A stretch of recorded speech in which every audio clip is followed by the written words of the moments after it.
I didn't really do anything that day. I think I like drove around, got Taco Bell, had a fight with my boyfriend at the time. What else do girls do? What else do girls do? Okay, are we good to go? Billy, take one. Mark. We did you. Just literally. Hi Billie, welcome to your job interview. Thank you. I see here that you have 2 Oscars, 9 Grammys. You're the youngest and first female artist to win all 4 general category Grammys in one night. And you're how old? 23. You've been at this for like 10 years now, but do you ever have to remind yourself that this is real life? Oh yeah. I feel like every now and then I look at myself in the mirror and I'm like, me, like the same face that I've seen my whole life.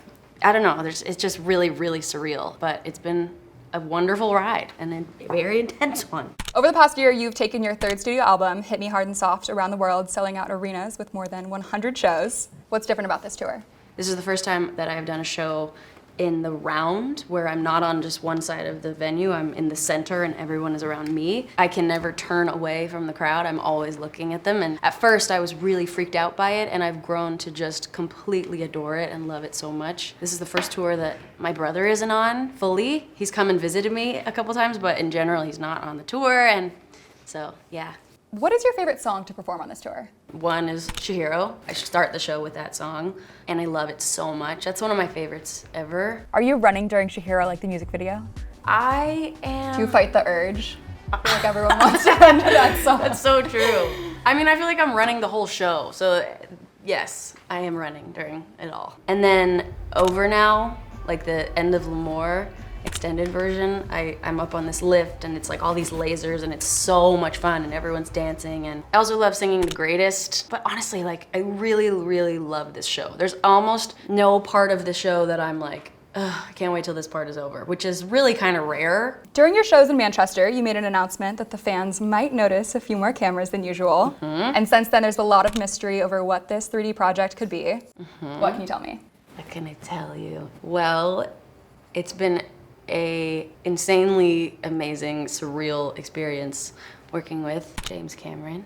I'm really excited for all of it, and I'm so excited for the fans to experience this like 3D situation that we're working on. It's nothing I've ever done, and I haven't seen anything really like it, and I'm just kind of blown away at every step of the process. He spends the entire show like this in front of every single, like all of the screens, and he just never quits. He never yawns, and he's so respectful of what I want. I really admired his work. What is your favorite James Cameron film or movie scene?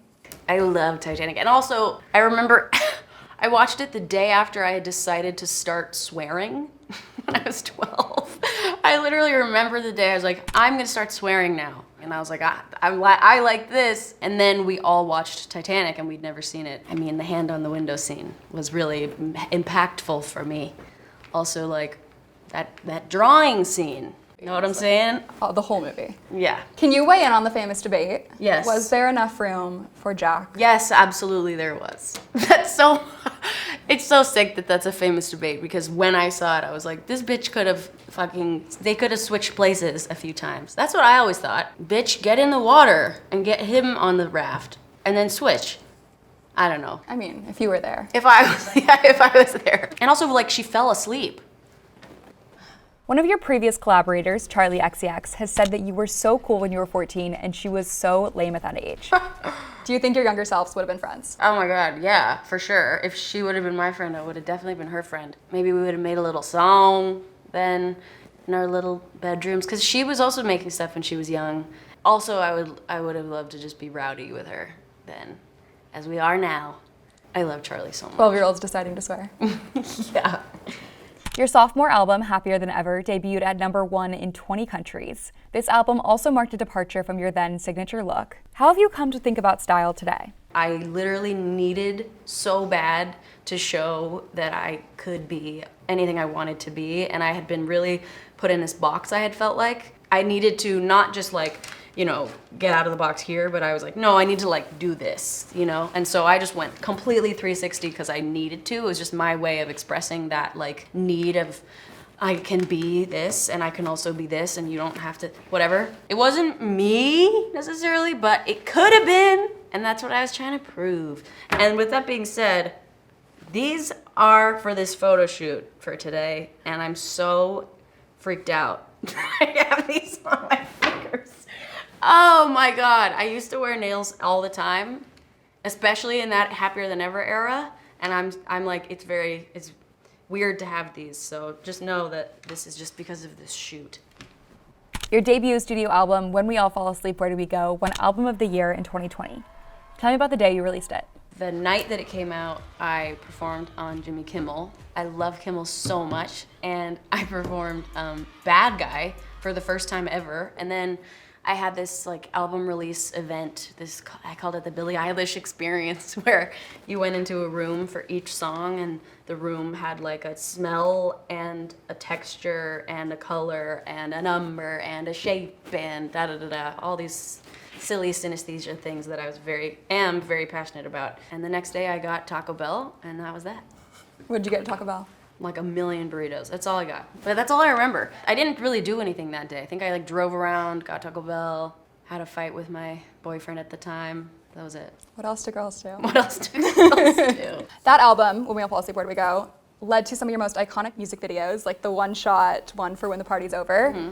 Tell me about that shoot and what it ignited in you creatively. That idea that I had for that video was based on a drawing that a fan did of me, where it was just me with black tears coming out of my eyes. And I thought it was so amazing that I came up with this video idea. And then I think the biggest thing I took away from that day was that I just needed to direct my own videos. And literally since then, I've directed almost all of my videos. You know, I'm not like, I will never use anyone ever again, but I just love it so much. And when I have an idea, I do it.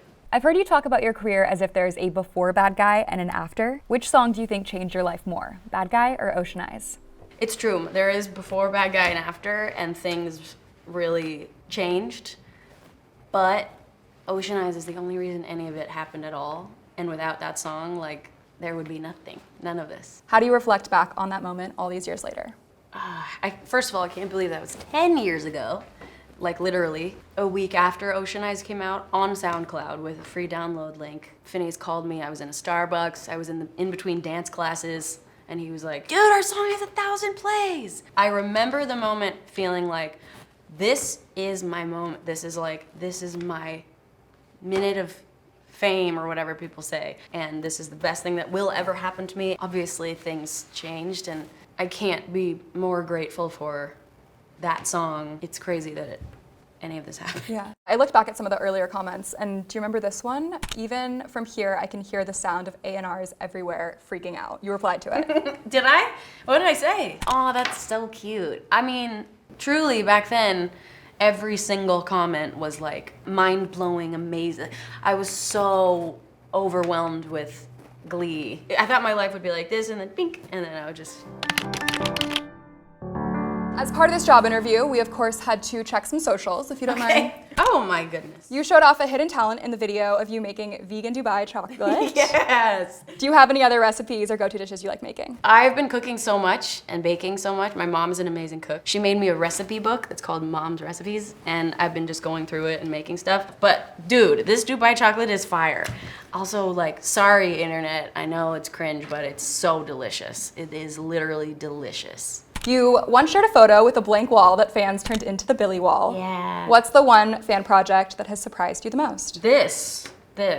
I mean, when I found this out, that they were doing this, I was like, wait, what did I even do there? Like, this was just like a random day. This was like, you know, my mom and I were driving around Berlin because I was on tour there, and I heard that there was a billboard of me on some wall, and we drove to a couple different ones. We were just trying to find a good place to sit so that you could have it in the background, and we just like found this little staircase, and I sat on the railing and got this picture. And like, that was it, and I never thought about it again. And then I saw that people were writing like little notes on it, and I was like, oh, that's so cute. And then it was like, oh my God, the entire staircase is covered in letters and notes, and it like made me cry when I saw it. And I've visited it now a few times, and no matter what time of day, there's always kids there writing on the wall. It's just amazing. Is this what you thought success would look like? And to that point, what are you most grateful for? I think yes and no. You really can't know what any of this looks like. I just feel endlessly grateful for my family